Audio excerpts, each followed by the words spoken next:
is the January 23rd, 2013 meeting of the Lowell Conservation Commission. First order of business is a notice of intent by Paul Mercier, the project location 51 and 57 Shirley Avenue, construction of a single-family home in a 100-year floodplain. We have correspondence from Mr. Mercier's representative that they're asking for a postponement indefinitely on this. The project has been appealed to the DEP, and we will wait for news from what their the results of their review of the project. However, we do have an outstanding enforcement order on this property, and it is regarding the removal of trees. The applicant was to submit a replanting plan, and I'm guessing, and I know, Ms. Erickson, you're probably not here on this project tonight, but I do see on the plan that's been submitted, the new notice of intent, that there are 5 trees on the plan. And five trees is an inadequate number to replace the approximately 15 trees that were removed. And in addition, I noticed that one of the trees is a white pine, which we had discussed pretty much at length at one of our hearings. I believe I was the one that brought it up. A white pine in such a small area is not an appropriate planting. They become way too large, and we also discussed that evergreens on that particular site were probably not what we wanted as far as helping with the reduction of groundwater on the site through transpiration. The Department of Developmental Services of the city has produced a plan. I'm not sure, was Mr. Mercier sent a copy of this plan, Aaron? Yes, as well as Mr. Erickson. This plan proposes, proposes 8 replacement trees, and I'm assuming that due to their size is the reason why there are 8 rather than at least 15 that would be the replacement for what was taken down. These trees are a more appropriate species. I'm not sure I agree with the 3-inch caliper size, especially on a site where construction is proposed, due to the fact they're very susceptible to damage at that small size.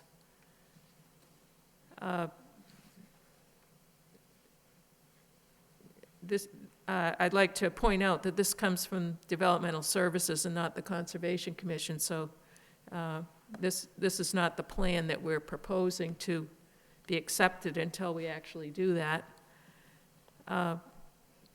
We do have correspondence that has come in from the Pawtucketville Citizens Council, suggesting that the tree plantings that are proposed by the applicant, being on the 4 corners plus 1 in the rear, perhaps are inadequate, and that a few more trees plus, let's see, they're suggesting that the landscaping plan be done in 2 stages. The first stage would require planting immediately around the edges of the property, and we would need to determine how many trees and which species those would be. They're not suggesting any species, but the other part of this suggestion from the neighbors is that a second stage of plantings might be accomplished after the notice of intent has been determined what the actual development of the property will be. And should development of the property not be permitted, then additional trees could be planted in the center of the lot to replace those that were taken down. The lot was originally treed pretty much from edge to edge. There were trees in the center, on the edges, and in between spaces, although there were some spaces of former lawn.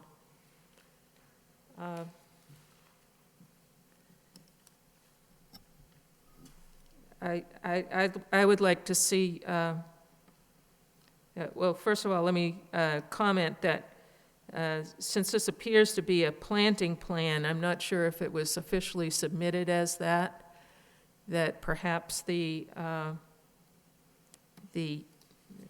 fines that have been accumulating would perhaps stop at the point where this notice of intent came in, which I believe was December 14, perhaps, in that vicinity. We don't need to have the exact date right now, but unless you've got it handy. It was December 14th. Okay. Yep.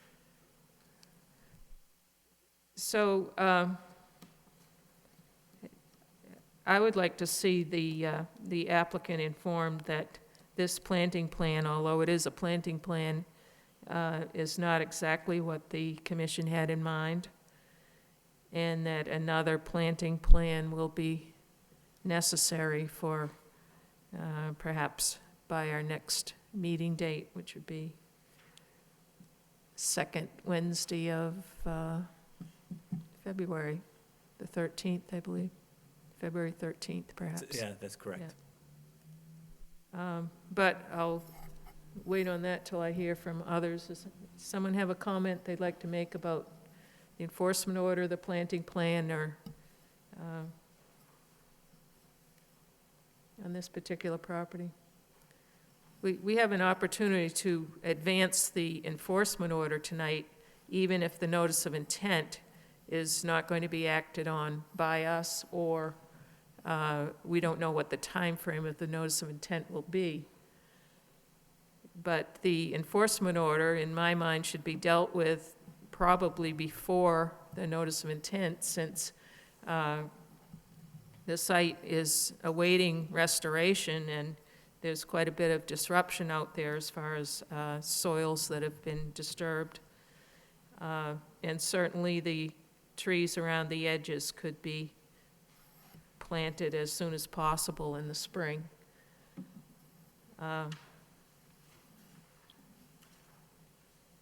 It appears that the submitted plan does not include any work or any construction around the three back sides of the property. So it would appear that planting of trees there would be appropriate and able to be done.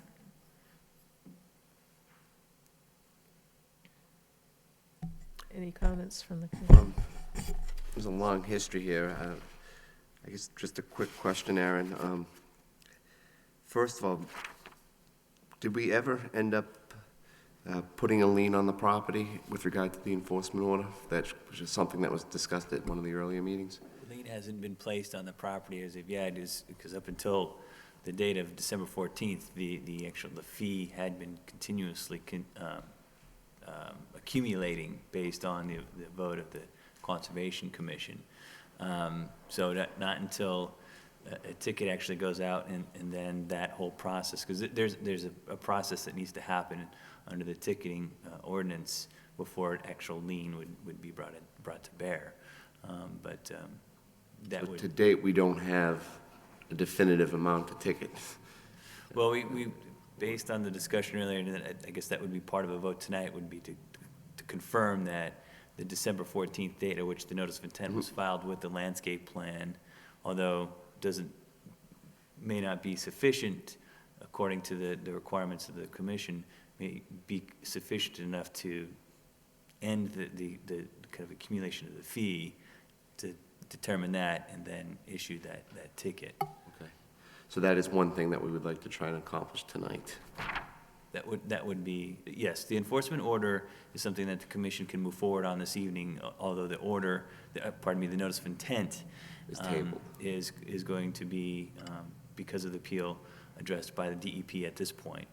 I should also point out, too, for the commission's benefit, and you may already understand this, so I apologize if I'm saying something you already know, but once DEP's finished with their review and issued the order, it will come back to the Conservation Commission to hold a public hearing to review the order and the submittal under the Lowell Wetlands Ordinance, and provide, you will then have the opportunity to provide a list of comments that will be sent back to the DEP, at which time they will incorporate that into the order. So I just wanted to let you know that that is part of the process. But it is, the enforcement order is not being reviewed or will not be acted upon by DEP. So absolutely anything related to that is something that should be addressed. It's likely that anything we decide tonight won't be accomplished until springtime, since planting this time of year. But if we have our decision in place, then when we get the news back from DEP of what they have approved or not approved, we will have a better idea of what we can do.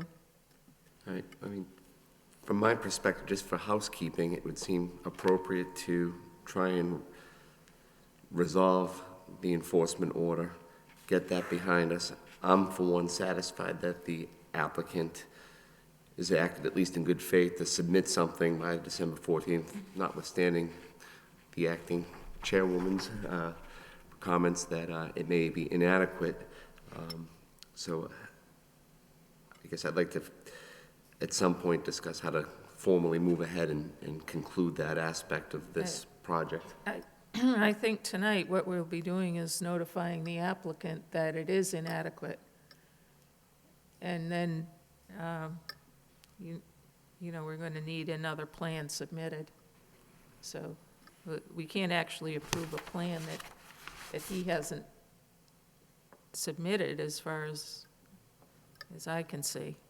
So whether he wishes to submit as his own this plan from the Department of Developmental Services, that in my mind would be a first step to have the 8 trees around the edges, and then should the lot not be able to be built, we would have room for more trees in the middle to replace what was taken down. I like that approach. Okay, so the motion, I guess, is to inform the applicant that the planting plan as submitted on the notice of intent of December 14th is inadequate, and at the same time, send him a copy of the proposal that the Department of Developmental Services has come up with, leaving open the planting of future trees as soon as the disposition of the property is determined by the DEP recommendations. Let me second. Second by Ms. Bedrin. I'd like to just note that the white pine discussion, unless someone has an opposing view, the white pine is, in my mind, not appropriate. So, I would concur with that. I think we mentioned that a number of times at previous meetings. so we have a motion made, seconded, and we're going to need a deadline on that. I'm sorry, ended the sentence too soon. We did mention the deadline of February 13th, which is our next, that the submission should be by February 13th. And That's our next Should we say if we hearing. don't have it by February 13th, we start the fines again? I would think that would be the case, yeah. That fines would restart on that date should a planting plan not be submitted.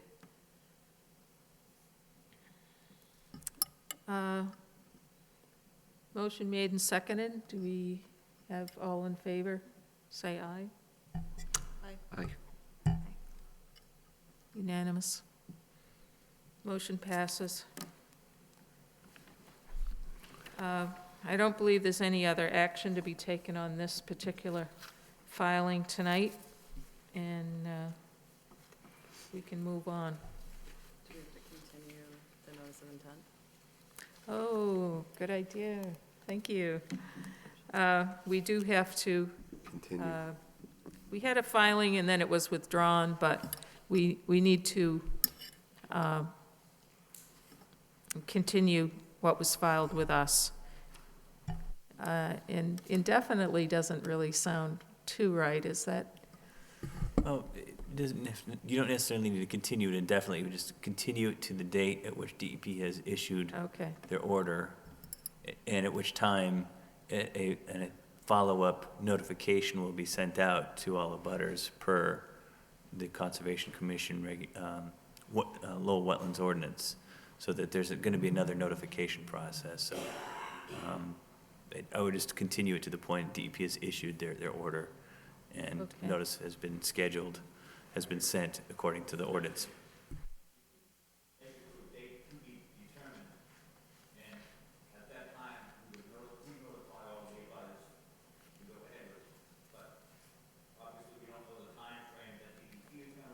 well, I think it comes out the same to say until we hear from DEP.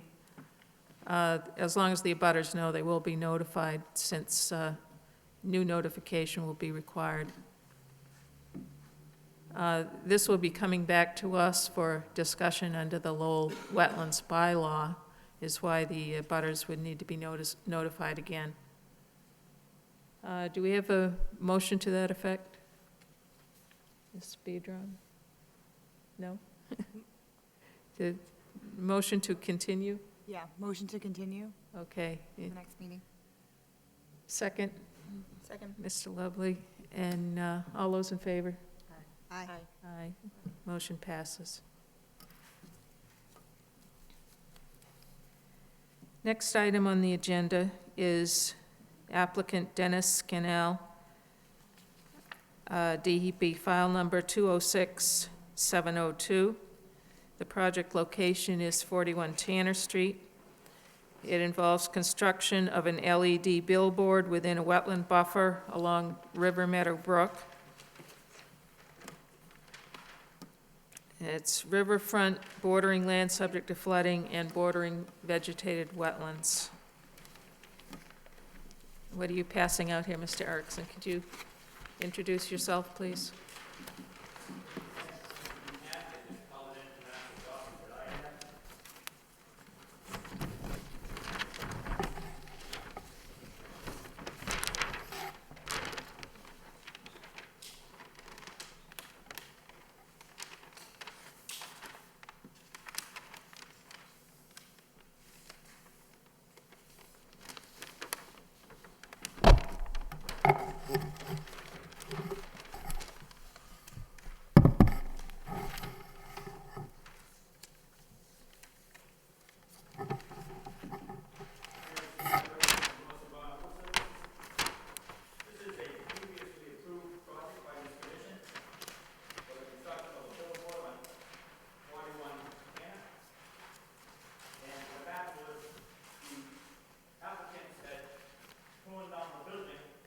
which we had not filed for.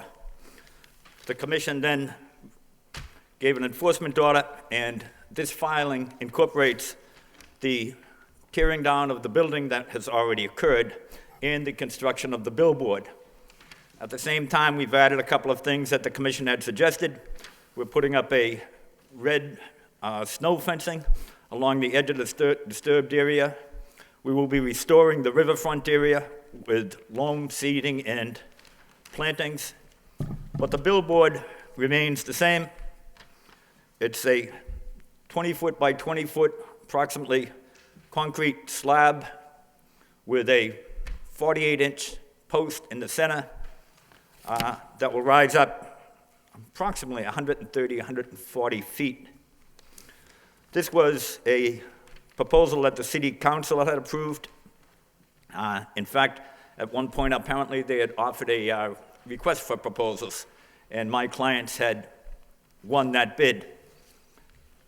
So it is the same parcel that was, the same project that was previously approved, with the addition of the plantings and restoration of the riverfront area and the raising of the existing structure that has been completed at this time.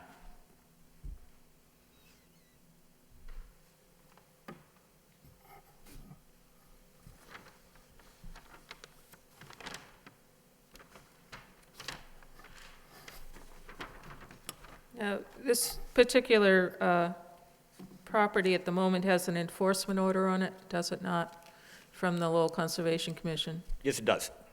And this had to do with removal of trees along River Meadow Brook. Yes. And raising of a building without consulting the Conservation Commission.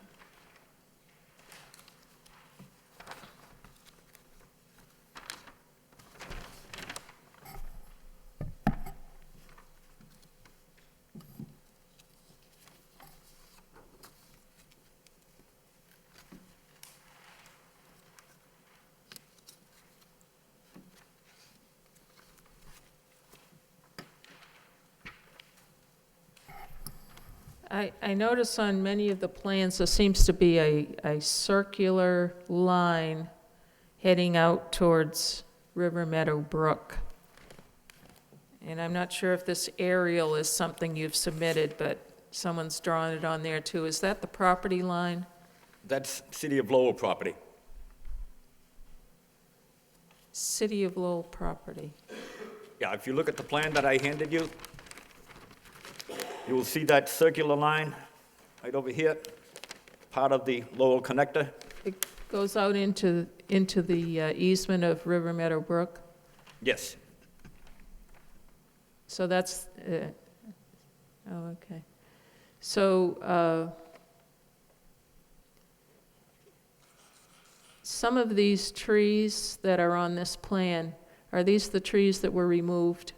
We have an 8-inch tree, a 14-inch tree, that's correct. and these are trees that were on the original plan. Is this the original plan? The And- back part and- is the original plan, yes. Right. We discussed at the last hearing, most of those trees were black locust. They were covered with bittersweet. The black locust is considered an invasive species. The bittersweet is an invasive species. The Japanese knotweed that constitutes most of the other plants in that area are an invasive species, and most of those trees were pretty unhealthy. I believe in the first order that we issued those, we distinguished those trees as ones that were to be saved. I don't think so, but I could be mistaken. I think I read just today somewhere that there were 8 trees that were indicated on the plan that were going to be remaining. We did talk about removal of invasives.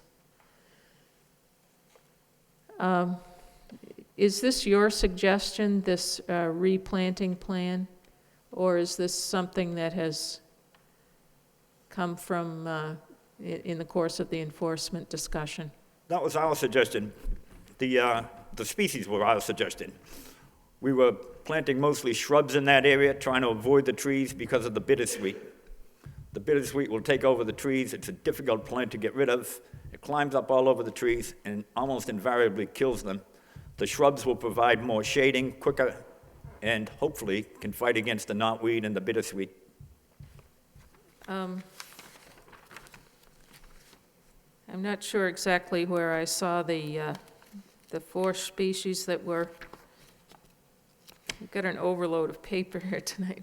That you. We had called for Here, Nanny I've Berry. got it right here. It seems to me that some of those are wetland species and some are not. And what kind of, I'm just under the impression that a juniper is not a wetland species, am I correct? A juniper is an upland species. This is not a wetland. This is the riverfront area, but it's not a wetland. And the species that you're calling wetland plants are actually facultative species. A facultative plant will grow in a wetland 33 to 66% of the time. Think of it as a 50-50 shot. It's like a red maple. You can grow a red maple in your backyard quite nicely, but it grows in the wetland quite nicely as well.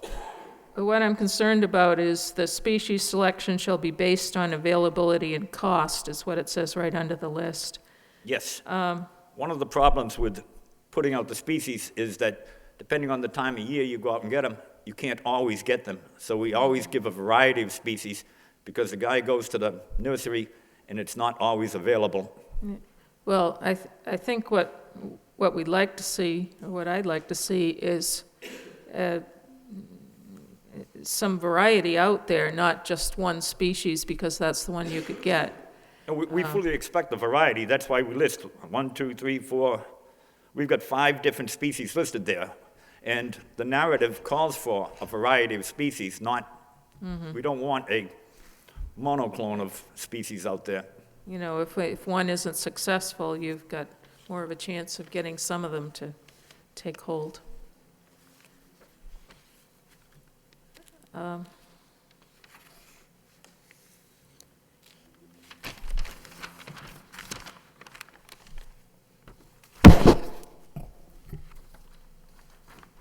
We have some comments from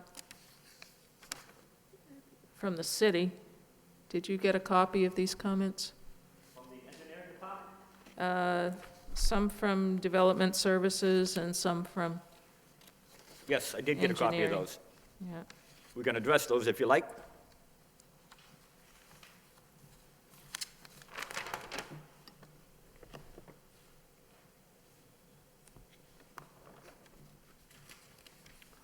The general comments from Developmental Services are not a big deal. Those are pretty much standard. The specific comments are, the site plan shows mostly evergreen shrubs, and they suggest adding some trees to the area. We could do that, but we were looking at the shrubs because we've got that bittersweet out there that was killing the previous trees that were out there. So I'm hoping that the shrubs will provide enough shade that it can help to minimize the amount of bittersweet out there. That may be impossible to begin with. I think, But we could add trees if that's the desire of the commission. She notes that trees have been removed from across the River Meadow Brook on DOT property. Attorney John Cox is dealing with that. That's not our client's property, and it's not the subject of this notice of intent. The footing is partially located within the bordering land subject to flooding. That is inaccurate because the bordering land subject to flooding here has been determined by survey by elevation. That elevation is 43.8 on the City of Lowell datum, and it's shown on the plan. The proposed billboard is not located within the floodplain. It says the footing of the proposed billboard is within 50 feet from the edge of the bordering vegetated wetland. That is correct. She recommends moving it 50 feet away. I don't believe that's possible. This was determined by City Council, and I don't think it's an option to move it. Why We not? could check with that. We then have the comments of, let's slow down a little bit here. Why isn't it an option to move 50 feet? the City Council sent out an RFP, a request for a proposal for the billboard, and specifically approved this location for it. Yeah, So- but if the city also now, the Conservation Commission thinks it should be 50 feet back. I don't know if it could be shifted or not, but Okay. I could check on that. Okay. My client told me that it has to go right here. I don't have a legal basis for that.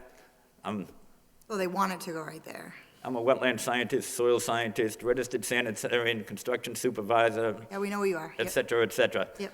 But I don't do law. It actually looks like a fairly small move. It looks like it's about 30, well, except, yeah, We can check that out. it looks like it's about 30 feet right now, according to your 100-foot buffer zone arrow.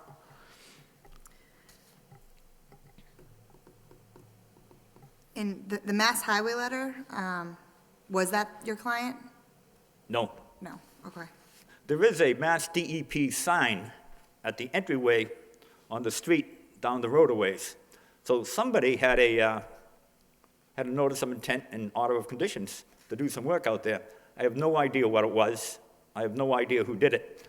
There are some trees that were taken down by beavers out there, but there No, were these some... weren't beavers, though. These were, we went out there, they were cut down by Oh, humans. yeah, there were trees cut, but there were trees taken down by beaver as well. Okay. But the trees that were cut down were basswood, and it's likely that they're going to sprout from the bottom anyhow. But at any rate, my client didn't take them down, and it's not the subject of this notice of intent. It would seem to me that the city would need to approve if the Conservation Commission required a 50-foot setback. You say the council voted on that? Yes. Or was this just part of the RFP? I couldn't tell you exactly. I was not part of that process. I think Aaron may be able to find that information out better than I could. There was a vote for the city council for the land disposition of that circular parcel of land that was referred to earlier. That's the parcel of land that was sold to the Scannells for a billboard, for the use of a billboard. It is restricted to the use, but the location, the exact location of the billboard, is my understanding, has not been dictated by that land disposition agreement. So my understanding is that vote would allow for it to be moved by 35 feet. Just to add to that, I would also think the RFP went out to all potential bidders, so they all had the same information to bid on, so therefore there would be no basis for a challenge if someone were to say the location was moved. Yeah, this is an RFP that went back to 2000, and there was one bidder. All right, thank you.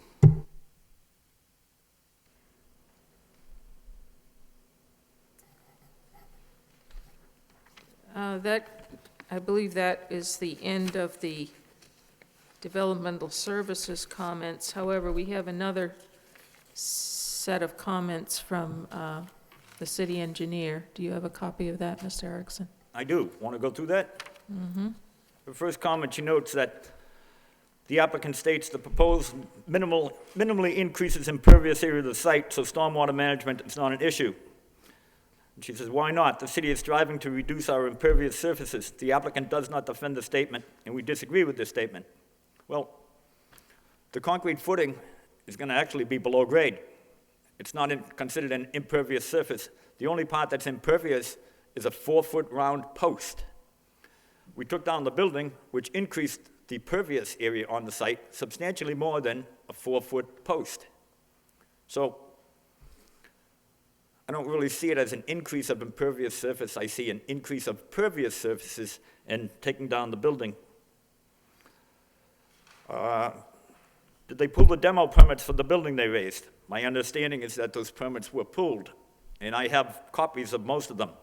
Electric, plumbing, building permit, etc. The only permit that apparently wasn't pulled was the Conservation Commission permit because they didn't know. LED billboard will be a driver distraction. That's a matter of opinion, and City Council seems to disagree. The no-build alternative does not prohibit restoration of the site. Applicant has the ability to rectify the work done without permits while not installing the billboard. Well, sure, that was our alternative, the no-build, not do anything. It's not an acceptable alternative to my client. Well, we do need restoration, so that's actually not part of the no-build. Restoration is going to be required. The contractor needs to apply for all city construction permits. We're aware of that, that's standard. Engineering must be contacted for all site inspections. I think that's standard. A driveway paving permit is required. We're not proposing paving it. We've got an existing paved driveway coming into the property, so I don't see any need for that permit. Trench permit required, that's absolutely true. She goes on in the second part. Stormwater report submitted as none of the signatures, that's absolutely correct, and we will correct that and provide the PE stamp on it. The applicant must submit calculations based on Commonwealth of Massachusetts Stormwater Handbook. We'll produce the calculations that show the increased runoff from a 48-inch post, but it sure isn't a lot. Annual stormwater operation and maintenance reports must be filed with engineering. That could be part of the order of conditions, not a problem. Construction site entrance must be shown on the plans. We can do that. I mean, the entrance is right out in the front. We don't show it because this plan was intended for conservation, and that's well over 100 feet, well out of the buffer zone. So it's not a problem adding the location of the existing driveway. Method of vehicle cleaning must be stated. Street sweeping is not a BMP. Wait a minute, Mr. Erickson. Can you just describe where the driveway is? Because we would be interested in knowing where the construction equipment would be. I'm sorry, could you speak a little louder? I can't hear you. Could you describe on that map where the driveway is, just so we would know where the construction equipment comes in and out? There is an existing driveway right over in this area. And there's fencing right over here. So that driveway is existing, and a bunch of large trucks managed to get in there. So it goes all the way up to where the proposed billboard is? This is all open, mostly gravel space, just flat gravel area. There's nothing here. So the entry to the driveway is right here. There's no actual driveway. They use this for parking of vehicles, but you can drive right in on the property. So it's the existing gravelled trailer yard? Yes.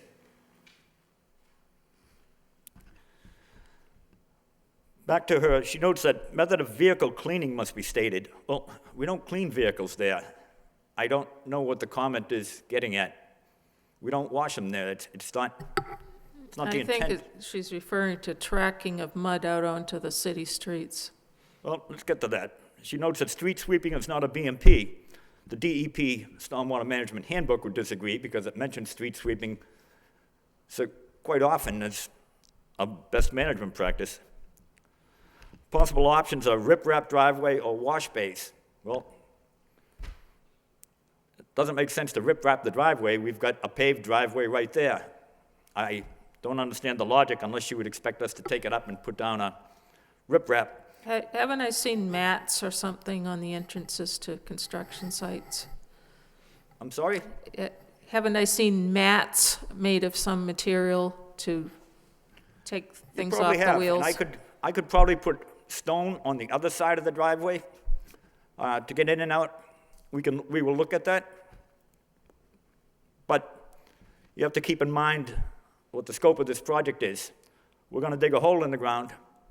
We're going to put that material into the back of the truck, and the truck is going to drive out and dispose of the material. I don't know how many truckloads it is, but this isn't disturbing a whole lot of area. It's a 20 by 20 area that we're disturbing. The location of dewatering discharge to be shown on the plans. That's a good point.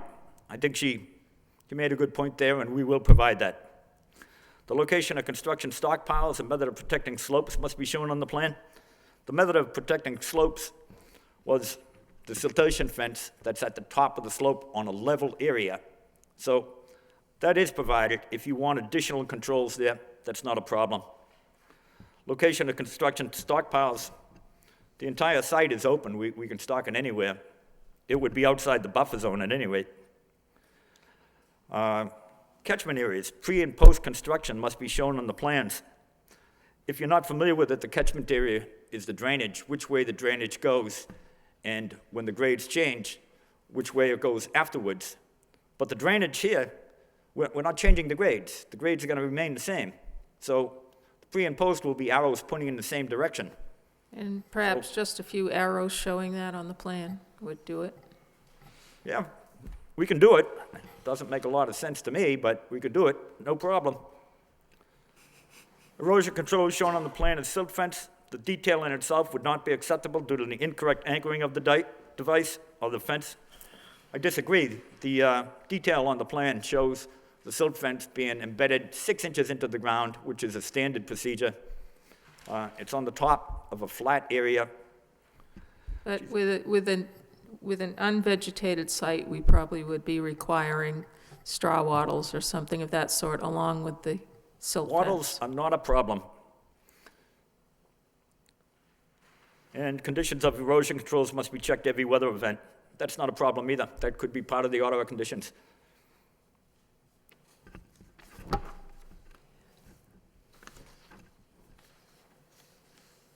That was the extent of her comments. We can address those, but we haven't had time. We just got this a short while ago.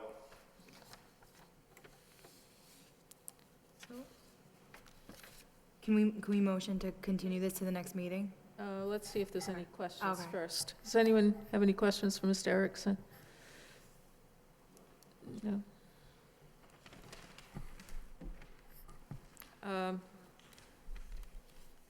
Do you have a good listing of what we've discussed here as far as changes that need to be made to the plans? I do.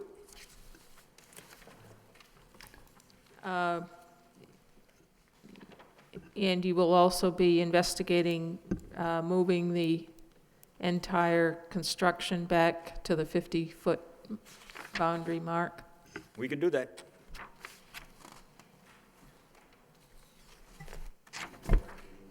Excuse me. I think the other thing was talk about the possibility of adding in trees, understanding your concern about trying to keep some of the invasive down, but maybe trying to strike a balance, because based on what you're saying, it sounds like it might be a 50-50 shot of, The problem that we have is that, first off, we're right on a river. The best way to get rid of invasives is with herbicides, quite frankly. can't do that. Yeah, we actually came up with a nice plan for getting rid of knotweed that I had found, where you would actually inject the knotweed with the herbicide, and it would go inside and it would start to kill the plants. Unfortunately, when we tried to implement it, we had a licensed pesticide applicator, and he said, I can only do 8 plants because there's a limit to the amount of stuff that I can use in a specific area. So in practice, it doesn't work. It was a great idea, but it doesn't work. It actually injected it right into the plant. But you can't do it. I want to thank Mr. Lovely for bringing that up. That is a concern. The shrubs aren't going to survive any better than trees with bittersweet. However, I believe trees are appropriate replacement and not just shrubs. I was going to bring that up. No, we could definitely add a few trees. I don't really have a problem with And that. I understand the concern, seeing it's a billboard, that you're trying to get a straight view into it without interference. However, there are trees that are smaller size that could be put there. Yeah, the billboard is going to be 140, 150 feet high or something on that line. It'll be years and years and years before the trees are a threat to that. So perhaps the trees that were just cut can be growing back. Do you want trees planted on the bank? We try to avoid planting on the bank. We try to restore the riverfront that is not vegetated. Well, you weren't actually going to disturb anything where those trees were you? No, So they will grow back? no, No? no.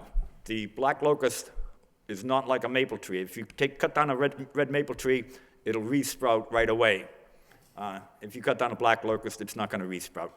Well, if that's the case, then I think we probably would need to put some trees back down there. Certainly tree roots hold soil better than just about anything.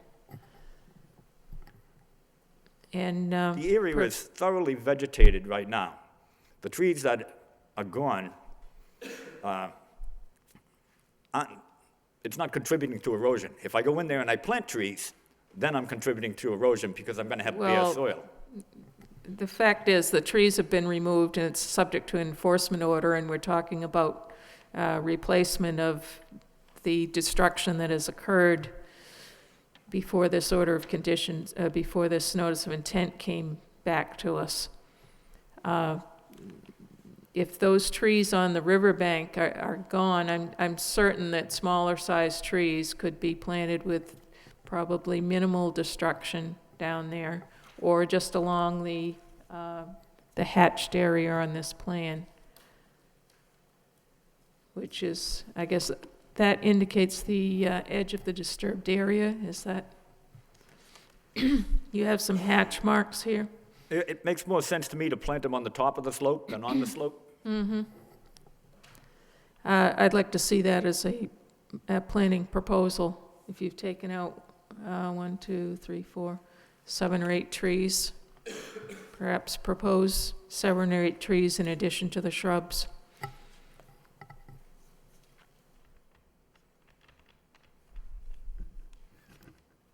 I'll obviously have to cut down on the shrubs if I'm going to add the trees, because they'll be competing with each other.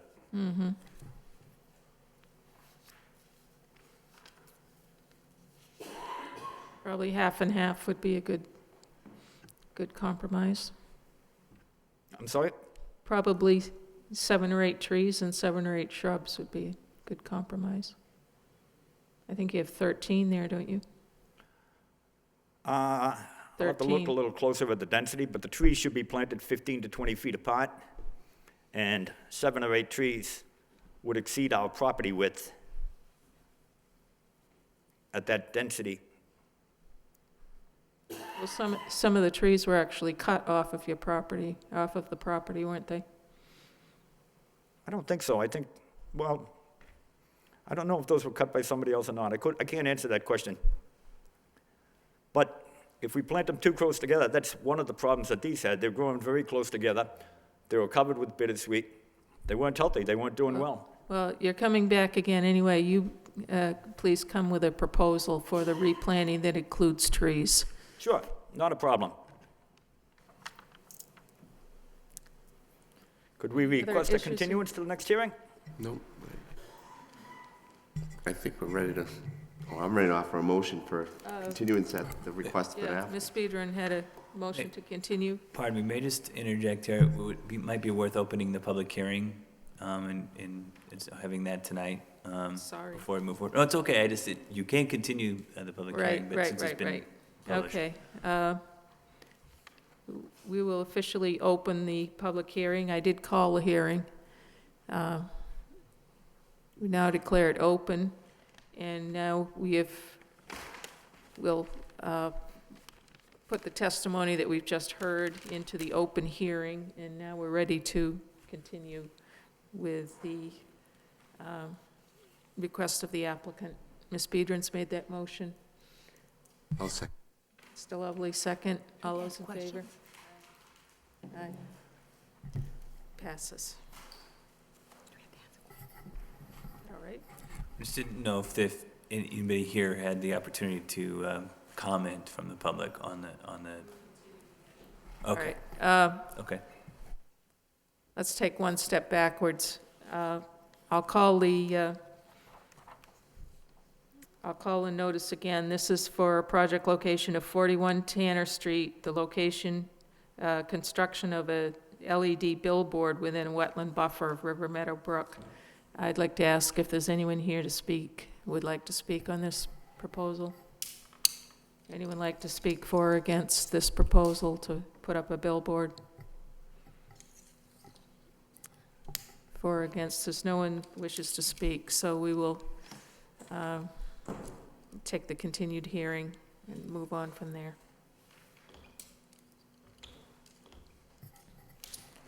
Next notice of intent, Elias Nabu, project location, DEP number 206703, the project location 595 Pawtucket Boulevard, redevelopment of the existing parking lot and construction of a 90-square-foot addition within the 100-year floodplain. This is the 5-story,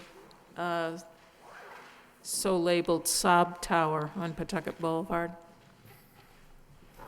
Good evening, Madam Chair, members of the commission. For the record, Joe Pesnola from Hancock Associates, representing Dr. Elias Nabu, with his notice of intent to do some work on the site at 595 Pawtucket Boulevard. I do have the green cards.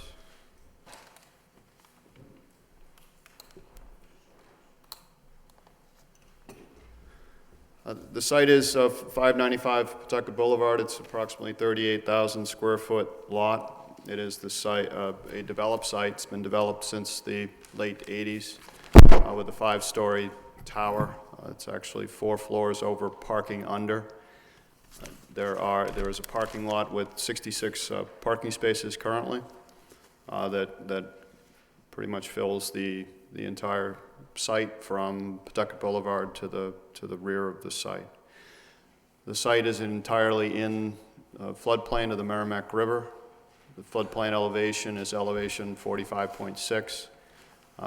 Hancock has done a full topographic survey on site, and our plans represent the outcome of that survey. The project is essentially a renovation of the building. They're fixing up the building. It's been vacant for a couple of years, and it's in disrepair. So at the same time as doing that renovation, they saw a need to improve the lobby area, to attract tenants. As far as the marketability of the building, that's seen as a detraction. So the proposal calls for the addition of a lobby, addition to the lobby at the northwest corner of the building, adjacent to the existing lobby. That lobby would be approximately 90 square feet, 10'7" by 8'5" inches, and it would be an enclosure. That would obviously occupy some floodplain area. So there's an impact there. We also have to do some work just in front of that area to comply with ADA handicap compliance or access. So there's some work on the sidewalks, which will also raise that area and impact some floodplain. So our total impact to floodplain between the two is approximately 128 cubic feet of floodplain. So our approach to compensatory storage for that is twofold. From the slab elevation down, slab elevation is about elevation 42 down, where we looked for an area on site that we could lower within that same incremental area. And at the very south end of the parking deck, there's some elevated pavement and a small, short, 1-foot-high knee wall that we can remove and lower and create flood storage. From 42 up to the, is it 42?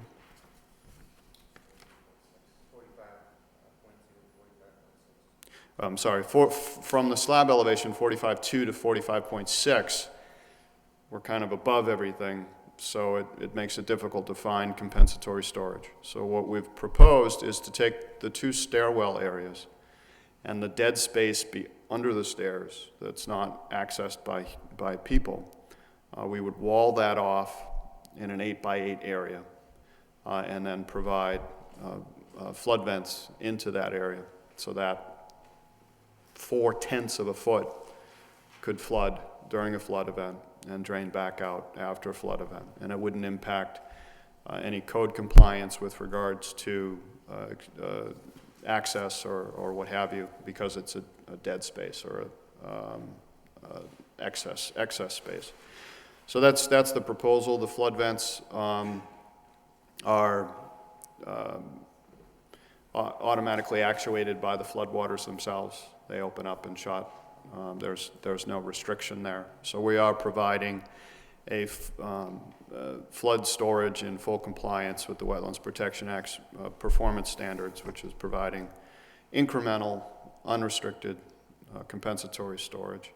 And it's also, they're designed in accordance with FEMA's openings in foundation walls, which there's a guidance document, Technical Bulletin 1, for that. which prescribes that we provide 1 square inch of opening for every square foot of basal area of floodplain that we're impacting. And we meet that and have provided calculations for that. Excuse me, is that located on your plans at the moment, those figures that you were just quoting about how large the louver should be, and Yes. could you point out where they are? Those are on the revised plans that were submitted to the department and distributed to the commission. And on page 4, under the detail of the smart vent, there's an effective area calculation. They have the plans dated revised 1/17. I don't believe we have, what's the small one? Oh, there's a small one? They were handed out in the packet this evening. Okay. I have additional 11 by 17 copies if anyone needs them, also, or anyone in the audience that.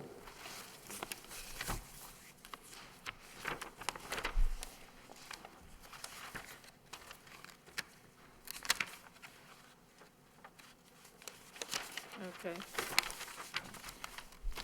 We did respond, we did receive and have responded to comments from Development Services and also from the city engineer. And one of the comments within Development Services had to do with the location or need for a dumpster. And we had overlooked the fact that somehow this building seems to have existed without a dumpster or a dumpster area. So we have added a dumpster area to the plans, to the revised plans, by developing a concrete pad just off the pavement. That concrete pad, to put a level area, is going to be a small additional floodplain impact. So we've enumerated on the revised plans under the compensatory flood storage analysis this impact area 3, which represents the area of the pad. And then we are providing some regrading within the basin to compensate for that, which is outlined as compensatory storage areas D and E, or E, I'm sorry. And those are at elevations 42 to 43 and 43 to 44. Small areas of 65 cubic feet and 97 cubic feet. Could you use the plan as you're discussing this? This is a very small, Certainly. very small diagram here, and I don't know where you're putting the dumpster or where you're proposing the regrading.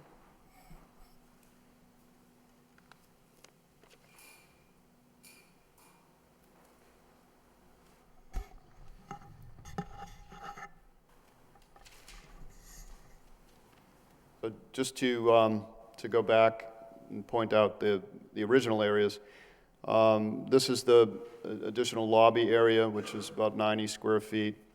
And then there's a small area of concrete in front of that. That's our impact, our original impact, and our compensation comes in removal of a small amount of concrete that's hatched adjacent to that. The 2-foot strip of pavement and 1-foot high concrete curb over on the south end of the building is the first part of our compensatory storage, which takes care of the lower elevations from 44.3 to 45.2. Then the flow-through stairwells, 8 by 8, those are shown as compensatory storage areas C and D. Those take up the compensatory storage from 45.2 to 45.6. Then our last impact area, or a new impact area, is the concrete pad, which will be located right here. The access to that will be through an 8-foot striped out van handicap space, or not a space, but the access striped out area. But the pad itself will occupy an area, and to level that, we'll have a small amount of impact between elevations 43 and 44, which will be 91 cubic feet. And just behind that, we've got this stormwater basin in which we can regrade slightly, and that's shown as compensatory storage area E from 43 to 44, providing 97 cubic feet, compensating for the loss of the 91 cubic feet.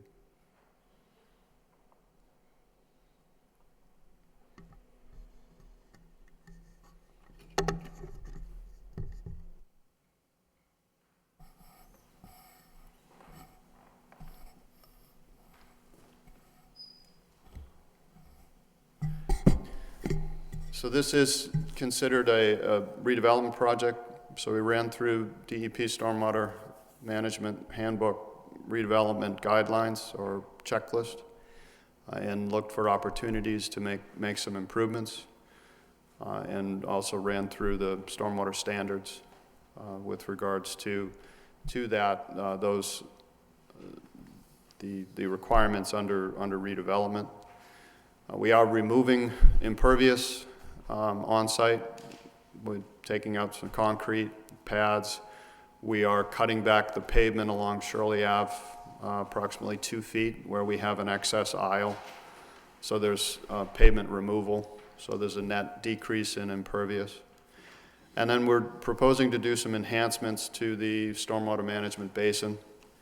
We're going to till in some compost at the base, clean out the scrub vegetation, till in some compost at the base to improve the filtration at the base of it, and also then reseed that whole area, and then implement a full operation and maintenance plan on that stormwater system, which hasn't been being done, for several years. As I said, we've gotten departmental services comments, and we responded to those in a letter dated January 17th to the commission with regards to those comments, and I can run through those quickly. The first comment was with regards to additional information on the flood vents. Those details have been added to the plans, and along with the calculations on the effective areas. And as I said, it is these vents do meet FEMA Technical Bulletin 1 of August 2008 and is compliant with 310 CMR 1057 4A1, which essentially says unrestricted, incrementally equal compensatory storage. The second comment was with regards to some additional pavement removal, which we have done, taking advantage of the fact that there was a 26-foot aisle, and we've reduced that to 24 by taking additional pavement along Shirley Ave and increasing that buffered landscape area. There was a comment from DEP on snow storage, and that kind of dovetailed with a zoning issue that we have with regards to the parking at the very north end of the site. It actually goes into a different zone from the SMU to the SSF. And we're right now proposing to take up that parking. We can't use it because it's in the wrong zone. So that's where our snow storage will be. And that will comply with DEP's snow management standards and will not be dumping it directly into the stormwater BMP, which was DEP's concern. Now, when you said you're taking up the pavement, is that going to be left as a pervious surface? Yeah, right now it's we're proposing to take it up and seed it. We can't change the elevations in there. Obviously, it's floodplain. I would like to say that we are going to explore options for either rezoning that area and utilizing the parking, but right now we can't utilize it, and our proposal before this commission and before the city is to remove it. But when I talk about reduction in impervious, it doesn't include that. That's just, if that ultimately is the way it is left, then that's more reduction. But without that, we still have a reduction. The next comment was with regards to a call for a landscape plan. We're not proposing any landscaping here. We're not subject to site plan review, so we don't have a requirement for a landscape plan. Again, this is a renovation to the building. That's our primary focus. But certainly any landscaping enhancements that Dr. Naboo may do to the site would not include any of the plants listed on the state's invasive species, which was, I think, the main thrust of the departmental services comments. The next comment was with regard to the dumpster, and I've spoken to that. And the last comment was with modifications to curbing along Pawtucket Boulevard regarding a change that we had proposed in widening the entrance there. And upon further review, we think that entrance is best suited to be a right-in only, and people don't really need to exit there, as they can come out to Shirley and use Shirley. And it avoids having two people, one in Shirley and one coming out of our site, both trying to get out. They have to go right anyway, because there's a median there in the boulevard. So we don't have to make any changes to that if it's considered one way. We did have comments from the city engineers, and we responded to that letter in a letter dated January 22nd to the commission. The first was with regards to not seeing any final grades on the plan. We're not proposing any final grades. Or where we are proposing final grades, it's detailed on the plan in micro topography and spot shots and so forth. But by and large, the parking lot, we're going to mill 1.5 inches off the parking lot and then repave it with 1.5 inches so that there's no change in the floodplain. Erosion controls, the next comment was with regard to erosion controls. We don't feel there's any erosion control necessary. We're milling the parking lot, there'll still be pavement there. There's no bare surfaces. In the stormwater basin, it doesn't have any outlet. So any work we're doing in there and disturbance in there during the minor tilling of the compost, the minor regrading, and then reseeding, it's all tributary to itself. So don't know what we'd be protecting from. It's a self-contained area, if you will. So there's no off-site or on-site tributary to any resource area that would be in need of erosion control. How long do you plan it will take to have that vegetation, the reseeding, take hold, though? Could there be some storm events that would? Right, but it's just going to slough down into the bottom of the basin. So it's not going to impact anything. They're going to have to then reseed it, but there's just nowhere to put erosion control that would stop that. So I think what they have to do is they have to use probably use a hydroseed, use a mulch mix sprayed down so that it tackifies itself. Could you explain how the outlet works? If there's an overflow, I believe it goes into the city stormwater system. It's considerably higher within that basin. The elevation of the bottom of the basin is 39, and the outlet is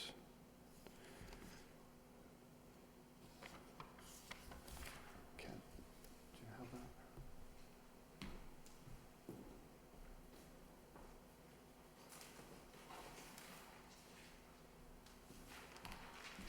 I can't read the small plans either.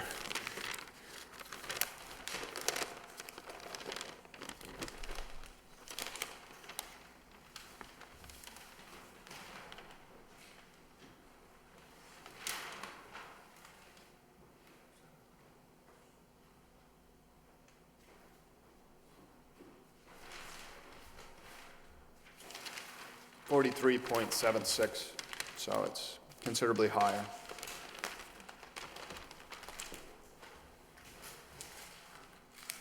I So that believe are- that's the only storm drain in the parking lot, is that correct? Yes. And approximately, what % of the parking area drains to that drain? From about the middle of the building to the north. So, Drains to the detention area. Right.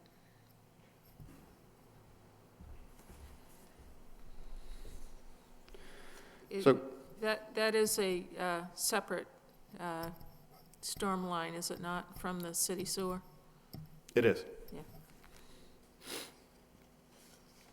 By and large, the remainder of the city engineer's comments are standard conditions, which we have no problem, and we acknowledge the comments and would welcome any that the commission feels needs to be memorialized as a condition of your decision.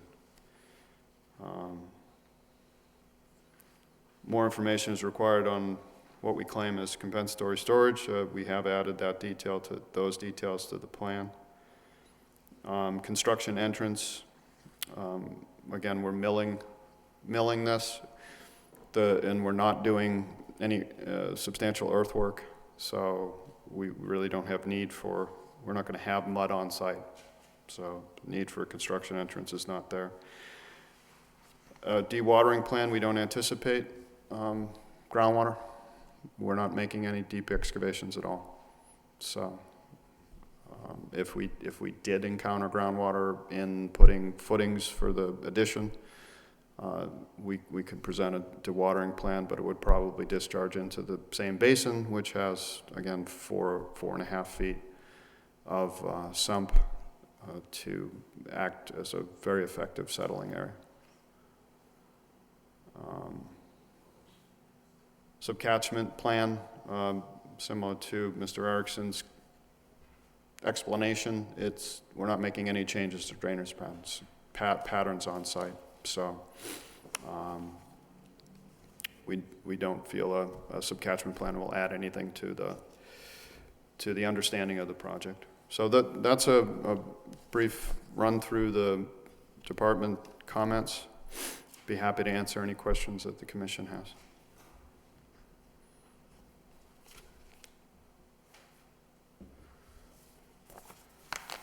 How is the dumpster location chosen? Just to have it near the building, or?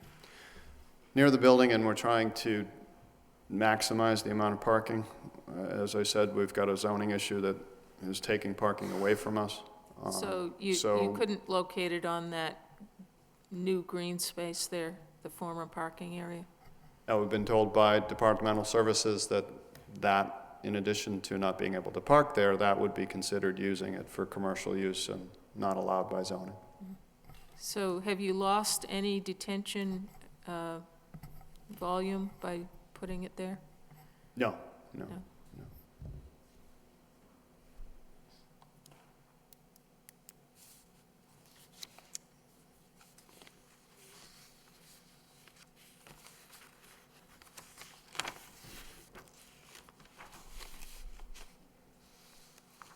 Do we have any questions from the commission? No?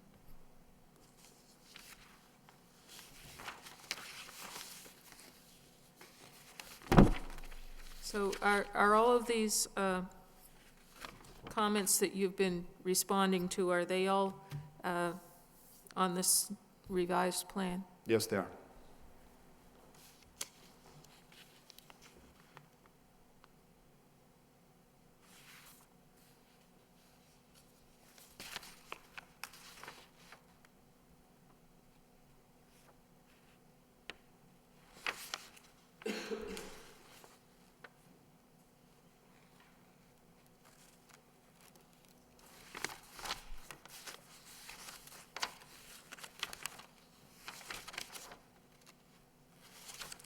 Did you do any test pits out there? I noticed you're discussing soils and water table.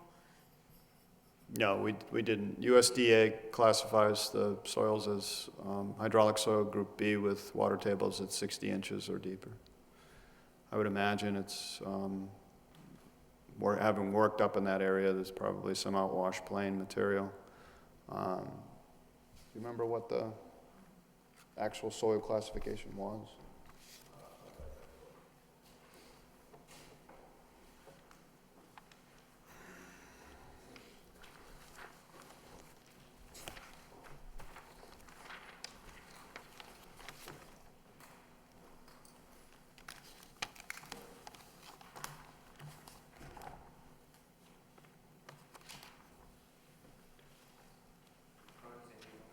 Fine sandy loam.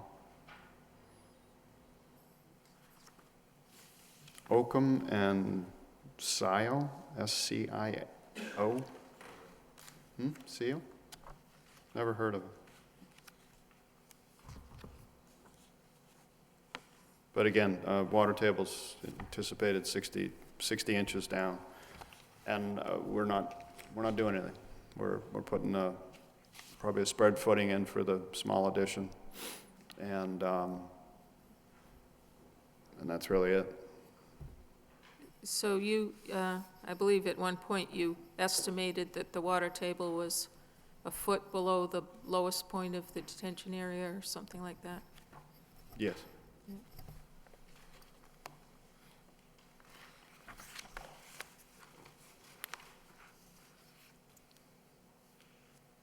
Well, at this point, if there's no questions from the commission, we can open it up for comments or concerns of the public.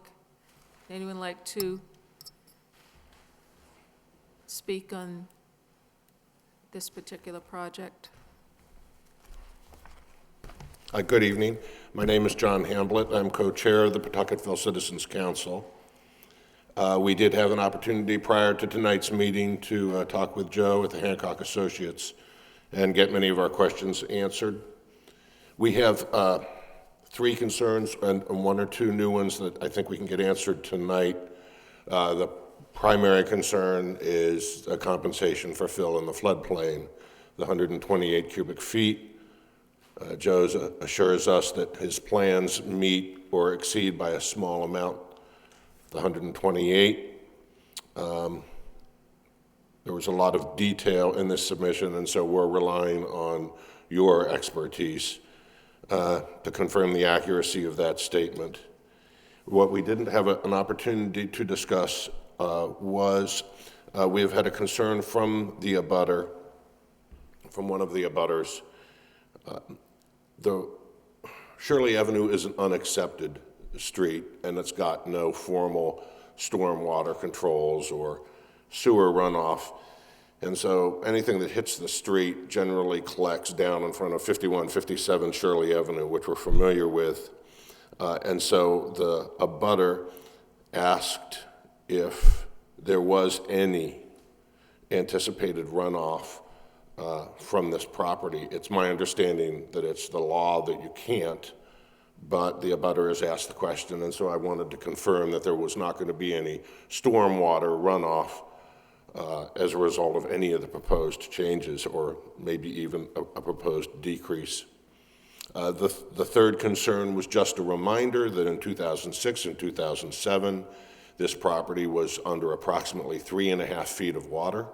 I know it doesn't necessarily impact some of the issues that you're looking at, but it would impact construction issues, which might come under another board.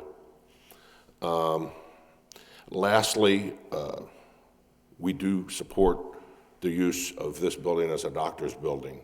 Low utilization in the evening on the weekends. It's not a conservation issue, but we do support that use.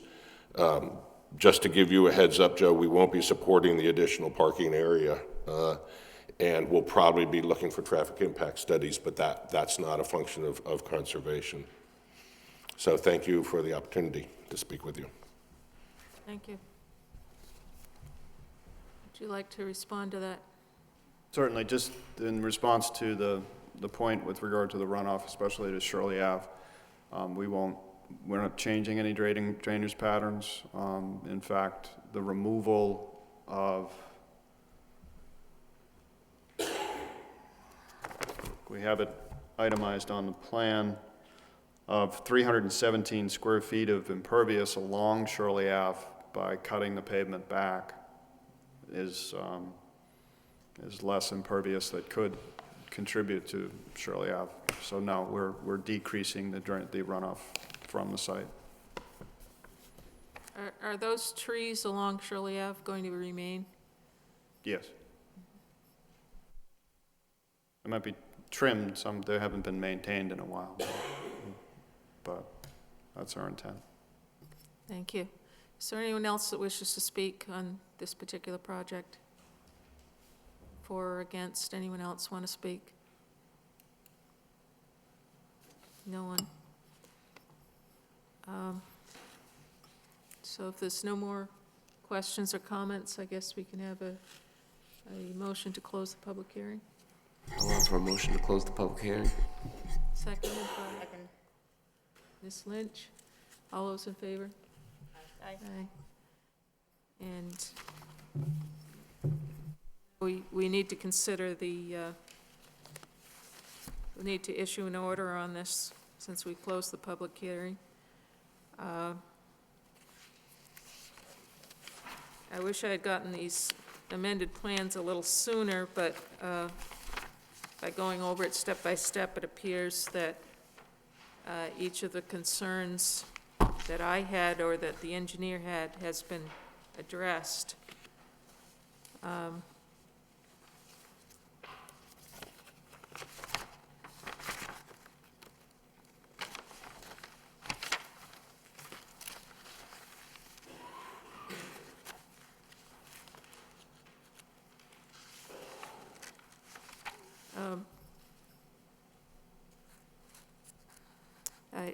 Maybe I can still ask this question. What is the construction timeline on this particular project?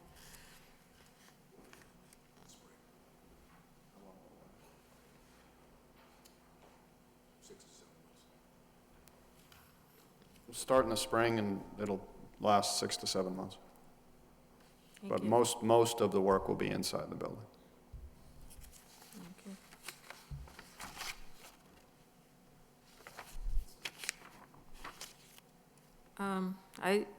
I don't come up with any additional conditions that I see. Does anyone else have concerns in that regard? Nope. So, Can I motion to issue an order of conditions? Lowell standard order of Lowell's- conditions? Yeah, Lowell standard order of conditions. I'll second it. Okay, second, and we'll be referencing did we get a full-size copy of these revised plans, Aaron? We do have a full size for the record, yes. Okay. Okay, so that would be based on the revised plans. Dated, I can't even read the date, 1/17 perhaps? 1/17/13. Motion made and seconded. All those in favor? Aye. Aye. Aye. Thank you. Thank-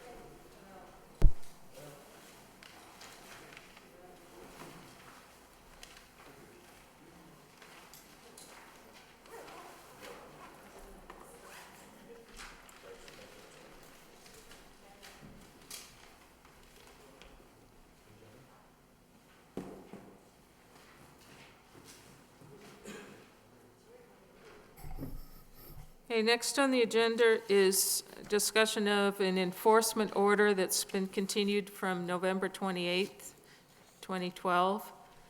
Brian Bond and Robert Dambrose. Project location, the violation location is 125 Cambridge Street. Clearing of trees and filling within the 100-year floodplain. alteration to inland bank, riverfront area and bordering vegetated wetlands, stockpiling of loose landscape material on the resource area without erosion and sedimentation control measures to protect river meadow brook. Is there anyone here on this enforcement order? Yes, my name is Bob O'Keefe. This is Richard Burbank. And we're here with permission to speak to you from Mr. D'Amboise. He owns the property with Mr. Bond. Okay. That's abuts my garage, my auto repair facility. And I had sent a letter to the board. Yeah, we actually have the letter here. And we did not know the process of, we thought that when they asked us to put a sediment fence in, that was gonna be sufficient till the spring, and then we would work with you to, do whatever was necessary at that point. And we weren't aware that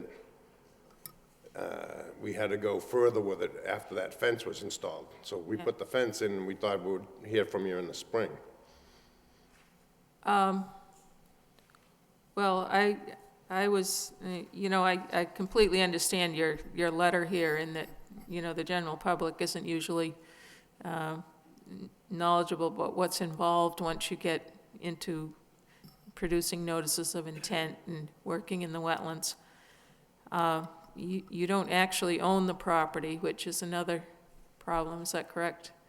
Well, we don't own the property. no. You're Mr. Bond and renters, Mr. or- D'Amboise, they own the property. But I've used it like it's my own property because it was just the growth that was coming on top of my building, the vines, Right. the weeds, the trees that actually fell on my building. Those are the ones that were just removed. There was nothing that was live that we've ever taken down out of that area. So is the silt fence still in place? Yes, it is. Okay. I was of the opinion that probably, any replication or any remedial action out there couldn't take place until the spring anyway. And were you under the impression that That's what I thought. someone said that they wanted you to do it before spring? No, I just thought that after we had done the fence, which they suggested we do immediately, which we did the next day, that we would address the issues in the spring as far as removing of the bark mulch, and I didn't know that there was a formal procedure that had to be done as far as the notice of intent.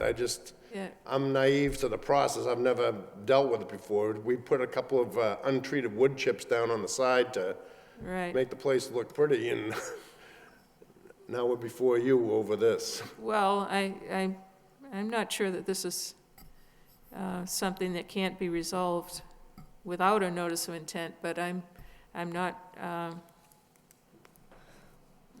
the person who maybe decided that.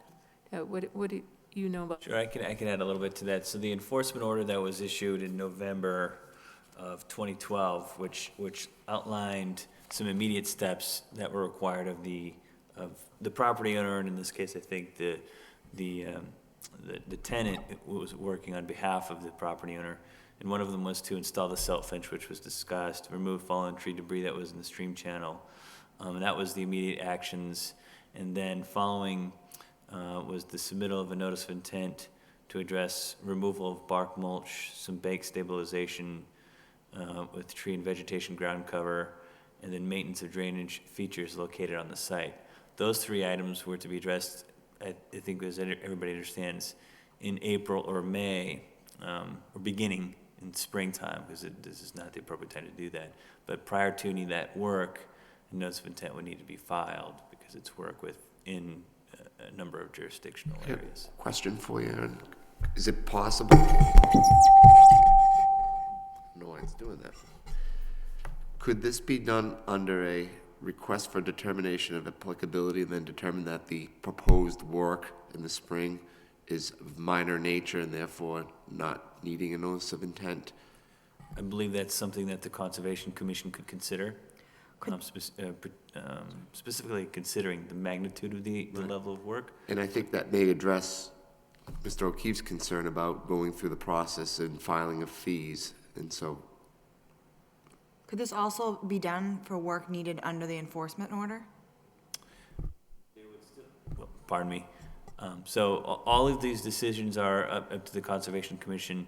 However, at some point, at some level, there of work that's done in the jurisdictional areas, there may need to be a notice of intent. Any work that's done, any additional work that's done at the site needs to be governed under a notice of intent, or alternatively, an RDA, depending, again, on the magnitude and expected impacts. But it can't, future work can't necessarily all fall under the enforcement order. But it's future work because it has to be done in the spring. It's like timing. You know, if this was the spring, we'd probably make them do all that work under the enforcement order now. But I guess maybe I should rephrase it. The enforcement order is not the correct mechanism to authorize work in a jurisdictional area. Okay. It should either be an RDA, through the RDA, or notice of intent process. Now, the work, you said you removed some dead limbs, and these wood chips are within, how many feet of the river? There's scattered on the embankment. Okay, And so. what it was, there was vines and growth and trees that actually got pulled down by the vines onto our building and into the water. Yeah. And all we did is the ones that came down, we took them out of there and we cleaned it up and put untreated bark chips, not mulch, Yeah, on the embankment to beautify it a little bit. We put a picnic table out there for our customers and our employees to use, and there's still live trees up and down that embankment. We haven't bothered at all, you know, just we've trimmed them back from when they overhang my building, but we've never taken any live trees out of there. and how many years have you been at that location? 30 years.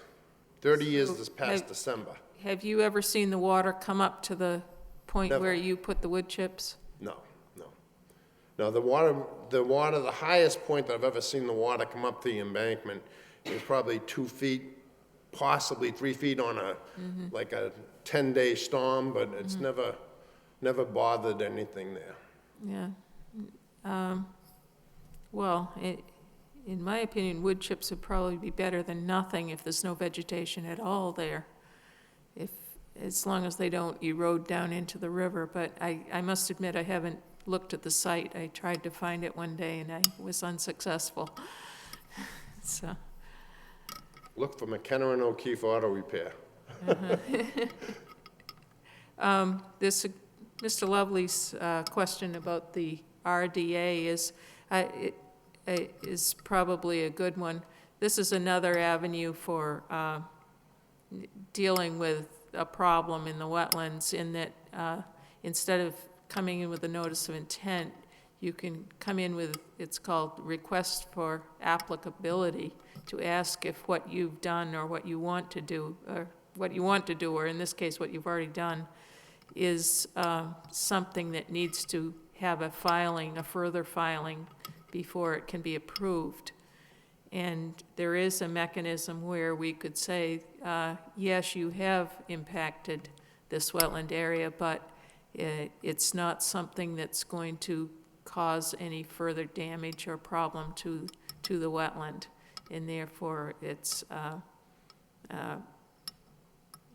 not going to be something that requires a full notice of intent. Unfortunately, this time of year, there's really nothing that can be done out there at this point. I mean, you have is the silt fence below where the wood chips are, or above? It's probably a foot off the water's edge. That's what we were told where to Okay. place it. All right. I thought that Swarthy had come by and looked at it. Now, has all of the vegetation disappeared, or just not remaining on the bank? You said you removed some dead things. Well, just as far as the dead trees that had come down, they were pulled down by the vines. There was a lot of vines even on the side of my building. Right. It was encroaching onto my building. Right. Those vines, I don't know if they want to call it that bittersweet or whatever they call it, Yeah, we just took a couple pairs of lobbers and Right, just went and right. just I lobbed know, them. I've been kill 'em. fighting that stuff for a long time. But, So I we mean, basically there's do every still, you know, there's arborvitae trees out in the circle area there, there's silver maples there, there's a lot of trees still there that, you know, we encourage them to grow, we're not looking to cut them down. So, you know, I would, it sounds to me like it might be fairly stable until spring, and then perhaps we take another look at it or request that you submit that other form. Aaron,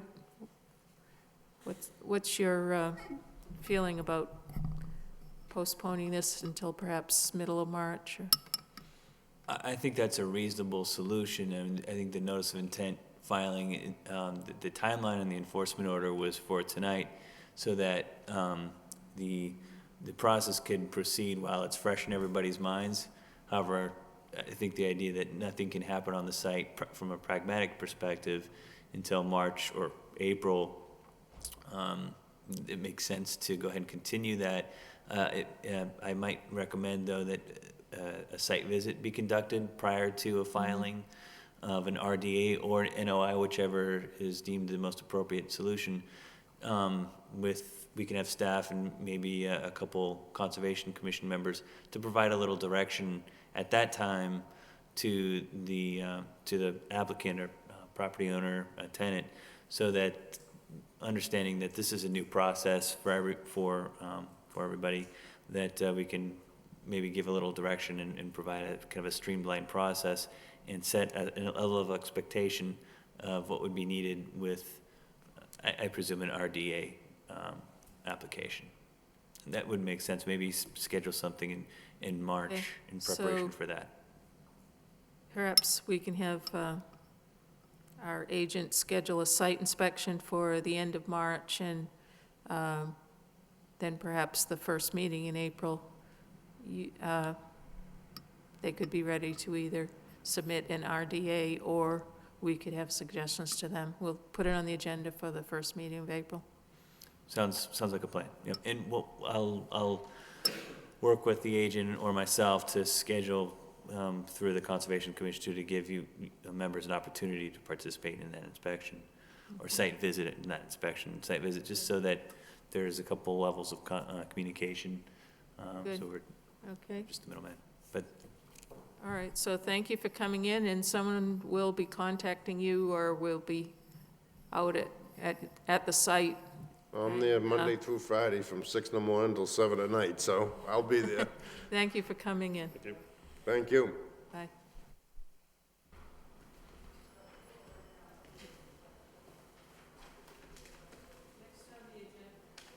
Next on the agenda is another enforcement order. Ralph Tukey, 108 Tanner Street, violation location 131 Tanner Street. Dredging of soil, dumping of material which may degrade water quality, destruction of plant life within a 100-year floodplain, riverfront, and bordering vegetated wetlands. You identify yourself, are you Mr.? Ralph Tucci? Okay, thank you for coming in. Now, this is continued. Were you here yourself last time? No. Or that's what I The, thought, you have a tenant, do you? Yeah, the that- tenant that was here, yes, Okay. that rents off me. I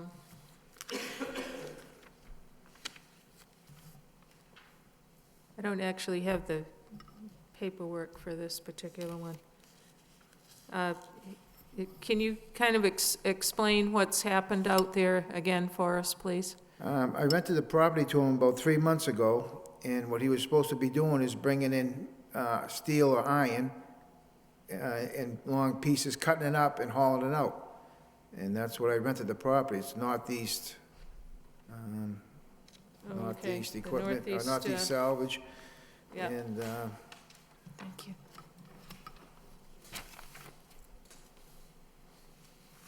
Okay, so the enforcement order asks that all work at the site that involves ground disturbance be stopped, that a siltation fence along the stream bank be installed. Was that done? part of it was done. The first half was done when when they contacted me before about having a bark mulch there. So we got rid of that, and then we put silk fence there, but we didn't do the whole thing, no. Was there any particular reason why you stopped it? Well, when the girl called me, she's not here, but she told me to put the silk fence there, and that's where the trucks were. So that's the area we did, and we thought that's what she wanted. It was like, I think it was like 100 feet. So we did do that, and we did move the bark mulch within a week of when she called. So this part of the material is all new. This has just came up in the last 2-3 weeks. So there was material, I believe, is this the one where there was material dumped on the site? Like, Steel, yep, T- yep. other than steel, some, some refuse or debris or something? Yep, Yeah. Yes. Has that been removed? yes, yeah. 90% of it has. Everything started freezing up, so with his excavator, he's got 90% of it cleared up. Well, we only wanted you to clear what was above the ground, not to be digging. No, just above the ground. Oh, yeah. Yep. Yep, matter of fact, they were out there last week picking, all the steel out of there. And there wasn't supposed to be no oil containers there, no hazardous waste, no nothing. I rented it for him to cut up steel, put in his containers, 'cause that's his business. He's supposed to get train cars or something like that, or railroad cars, cut them up and haul the steel out. That's all I rented it to him for. I own a junkyard, so I know. I didn't want no oil, no tanks, no nothing there. Now, was it your tenant that you believe put things there, or is the... Oh, yes, yeah, it was clean as a whistle before he moved in there. Okay, so he's written a letter here that says that there is no activity within 25 feet of the edge of the bank. Is that your understanding now? Yep, And that his sorting and containers are 100 feet from the embankment. So they've been moved? yes, yes, he's gonna be doing that, yes, yep, like you asked, yes, yep, yep. Okay, so, And I figure in the spring I could put the silk fence up, the whole, which is no problem, the whole length. yeah, well, I think probably the problem here is that siltation fence isn't complete at the moment. Right. However, you say you removed the bark mulch? Yes, oh, yeah, I did that. So there's no loose material now No. on that area? No. And I did put up 100 feet of it, but, I thought that when the girl told me, she said that where the bark mulch was, the first complaint was the bark mulch. And then she said the trucks were parked along the bank there to move them on the other side and put a silk fence there where the trucks were. And that's what I did. But, that was one issue. And then this other one came up afterwards, Well, it sounds like there's been some progress made at the site. Was that site where the bark mulch, was that formerly vegetated with anything? Were there plants there before? No, it was just a bed. What he did was, it was just, no treated bark mulch or nothing. Just when he chipped the tree, chipped the thing, he just stacked it there. Oh, so there were some trees taken down too? No, there wasn't. Oh. Where he, on his job site, he'd go chip Oh, I somebody's see. branches of some tree, and he'd dump it there.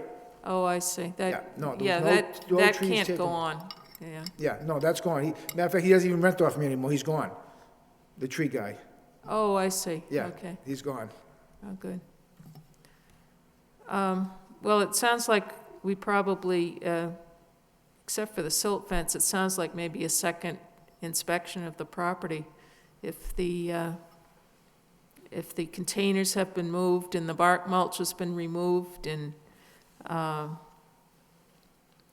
there's been no ground disturbance. You said there's still some debris there, some refuse? Yeah, a little bit where stuff froze. Yeah, he was cleaning it up, but they've been working on it. But the last, few days, 4 or 5 days, week there, it's been so cold, Oh, I see. But he still can have his container as long as he's away from the banking, right? Yeah, Well, it should be probably 50 feet from the... yeah, okay, yep, all right.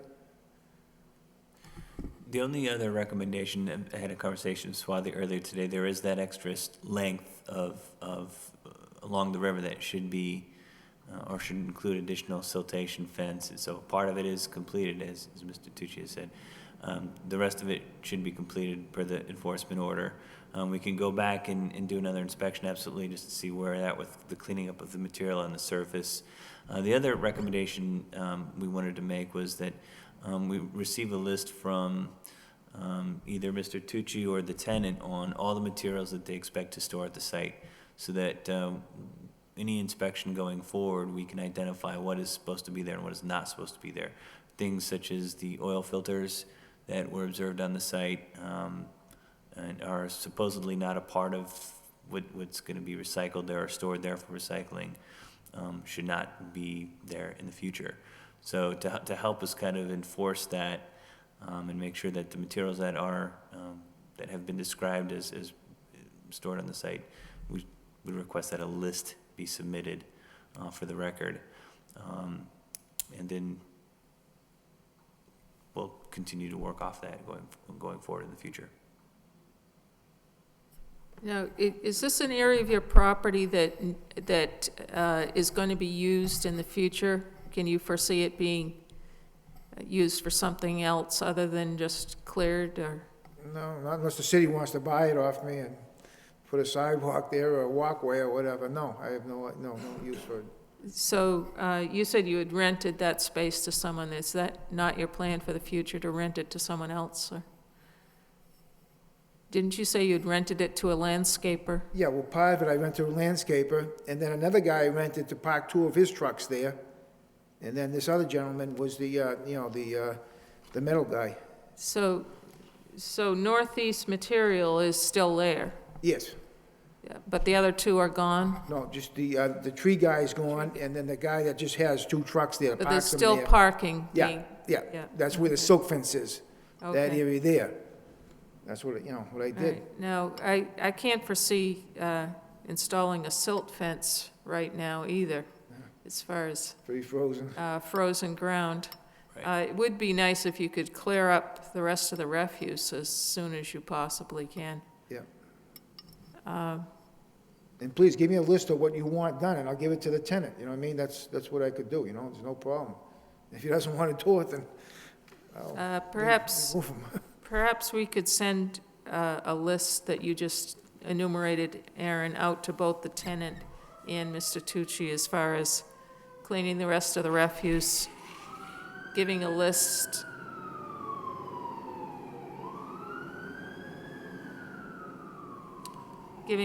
of materials that expect to be stored at the property, and installing the rest of the silt fence along the length of the brook bank. Probably March would be good, as soon as the weather breaks, I can Right. dig a 6-inch trench. So this may be another case of perhaps putting this on the agenda for maybe the end of March. Yeah, March, I agree with that, end of March, because we may get a warm snap early this spring where we can get the silt fence in earlier than maybe some of the other work. The other recommendation I might add to that list of items to be addressed is that just to confirm, based on the letter that was submitted by Northeast Recycling, that no container locations are going to be within 100 feet of the embankment. Okay, we'll put that in the letter too, that the containers should be located, you want to say at least 50 feet or 100? Well, their letter indicates that they won't be 100 feet, any closer than 100 feet to the embankment. So we maybe work off their letter. Okay. So, this is a list that you can be working on between now and the end of March, depending on the weather, and we can have another inspection at that time. The enforcement order will stay open, I believe, until all of these conditions are cleared up. So I guess that would be, I'm not sure of the date in March, that would be probably, we'd have an inspection, maybe the same day that we do the other property. Sure, I can't think of the, I don't know off the top of my head the meeting schedule for March. Right, we'll schedule it sometime for Late March, yeah. late March, and, I believe it's the 27th. If we do the second meeting, if we go with the second and fourth Wednesday of the month, the fourth Wednesday of the month is Wednesday, March 27th. okay, so if we try to get out there before the 27th, or maybe have Mr. Tucci come back on the first meeting in April.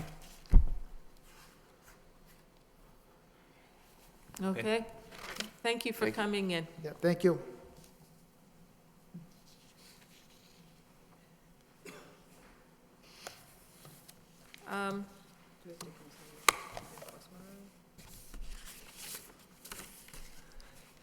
Cold. Do we need a vote, to continue the enforcement order, or is it just remain in force? It'd be good to just take a quick vote, to say that we'll Okay, continue to March 27th. let's continue with both those of them at the conditions. same time. Continue both enforcement orders, 125 Cambridge Street and 131 Tanner Street, until first meeting of April, second Wednesday of April. Aye. Caitlin made that motion. Second it. Motion. Mr. Lovely seconded it, and everyone Aye. was happy to vote for it. Oh, we're all cold.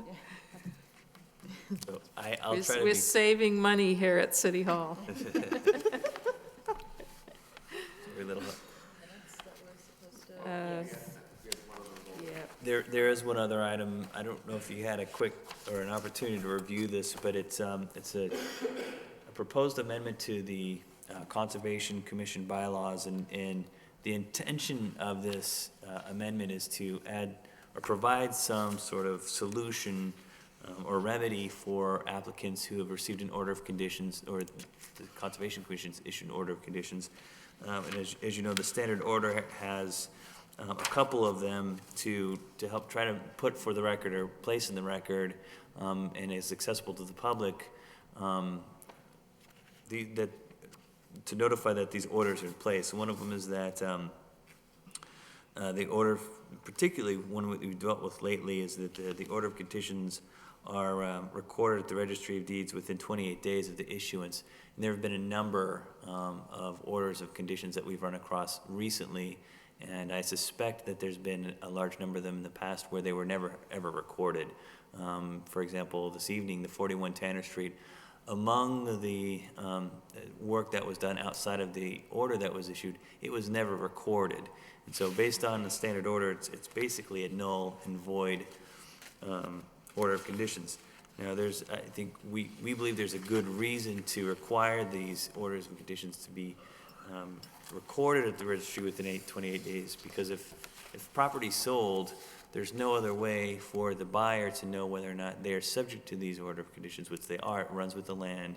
But if they are not aware of it, we run into situations where they move forward with any work on the property, they are now subject to an enforcement order that they had no idea of. So the reasoning for it makes sense. It's sound reasoning.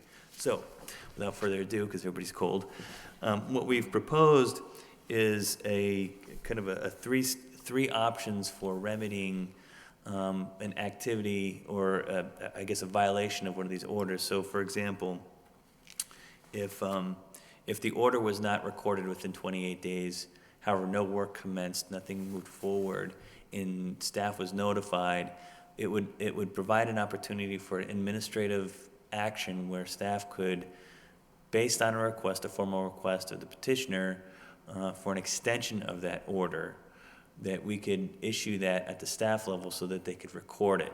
And this is recognized as the fact that things happen and people forget to do things. They didn't act on the order. They didn't start construction without notifying us. Nothing happened.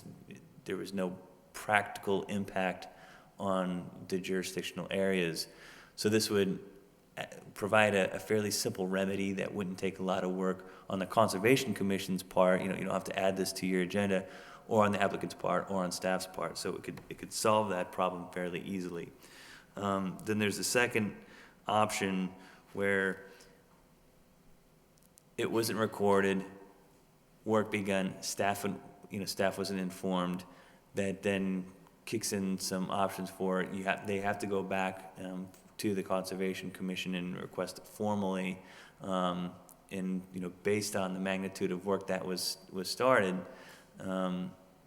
you can issue fines at that point, decide to require the full notice of intent to be filed at that point as well. The second and third remedy actually are very similar. It just gives some options for how to deal with the way that these conditions have been violated. So I don't know, I didn't want to get into it too much. If there's any questions on the proposed amendment, I can answer those for you. The only other thing is that in the standard order that we changed, it was number 3. I did want to kind of include in that one more time, I think it's as it reads now, that, and I'll read it for you, failure to record this order of conditions within 28 days from the date of issuance may be null and void and subject to enforcement as identified in the rules and regulations. So what I wanted to do is just leave that option in for the Conservation Commission. If it wasn't recorded at all, and there was some reason from the administrative level that we felt that it needed to go to the Conservation Commission for some sort of review and action, that was still there. That option to enforce it at the full level was still there. But for the most part, the administrative action was still the primary course of remedy. So just to clarify, Aaron, on the highlighted text in section 4.8 on enforcement, was that existing language or was that added? 4 point, the highlighted text is all new. That's all completely new. So, and that's where we get into just confirming the ability to access the property, to look for compliance with the act, and then, looks like there's 2 options depending on the severity of, because what I remember from the last meeting, because the order conditions becomes null and void if not recorded, in essence, work being performed is being done in violation of the Wetlands Protection Act, and therefore, depending on the severity of it, could be either civil or criminal. Which Correct. is what that language is for. Correct. And in fact, if the order was never, if you went by the letter of that condition that was issued with the order, if it was never recorded, or not recorded within 20 days, it was recorded the 28th day, in effect, really that order is null and void, and they would have to actually submit a new notice of intent. So this is a way to avoid that draconian. Correct. It adds a little, I think it adds a little bit more flexibility. Okay. So if someone just forgot and it's the 29th day, and they, on their own, at their own action and their own effort, notified us to that fact, this gives us the opportunity to say, okay, you let us know, you've sent us a formal request, we can extend it another 28 days, get it recorded, and if it happens again, then it can come back to the commission where you then have the opportunity to issue the fine or give them another 25 days. But the fact is that it Makes it more explicit and avoids the black and white. It gives us a little bit of a shade of gray to operate. Yep, exactly. And my concern is that, and our concern is that 28-day order has not really been enforced strictly.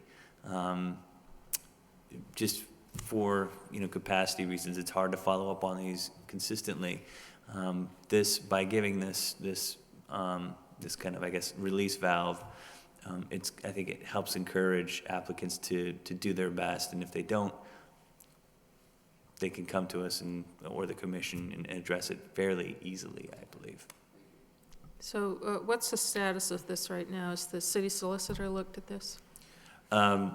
They haven't. This is something that we put together at Development Services with the assistance of the new Deputy Director of Development Services, who actually was the former Assistant City Solicitor, which is kind of a benefit for us. So he's had a chance to review it, and we're pretty comfortable with the language. I think from a legal standpoint, I think it just is, the question is, does it still meet the intent of the standard order of conditions? Does this seem to be a reasonable remedy option to address these conditions? I'd be interested in knowing what our chairman thinks of this. Has he seen it? Or He I know has. it was sent out, but I'd like to hear his comments. Could we postpone this and review it again at the next meeting? We or- could, there is actually, what kind of prompted this whole thing, there is an order that was issued recently that an applicant failed to do it within 28 days, and they're kind of on a holding pattern at this moment, because they We don't have an adopted revised protocol. we don't have a revised option for them right now. As it stands, their order is null and void based on that. So they're waiting for it. I suspect that they could wait another couple weeks. It's winter. It is winter, yes, it is winter. So I think they're fine if we just let them know that we definitely can have a decision for them soon. Their only concern would be is if the decision of the commission was that this is not the right process is to file a new notice of intent. Okay. They need to start soon. Okay, we have a motion to put this on the next agenda. And seconded, Second. all in favor? Aye.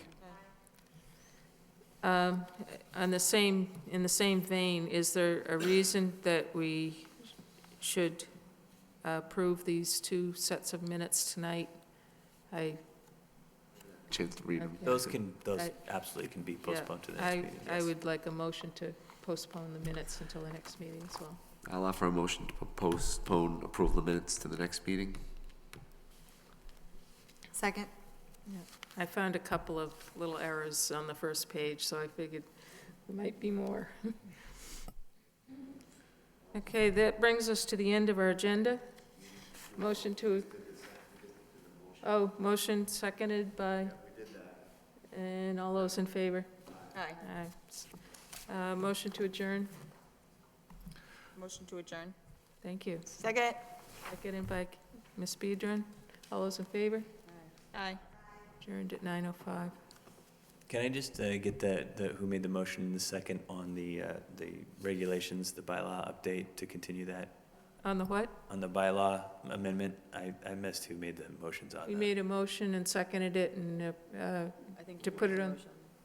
the what? I think you made the motion. No, I No? couldn't make the motion. Bill, and then. You Bill, did? Okay, that's what I thought. All right, thank you. thank you. Thank you.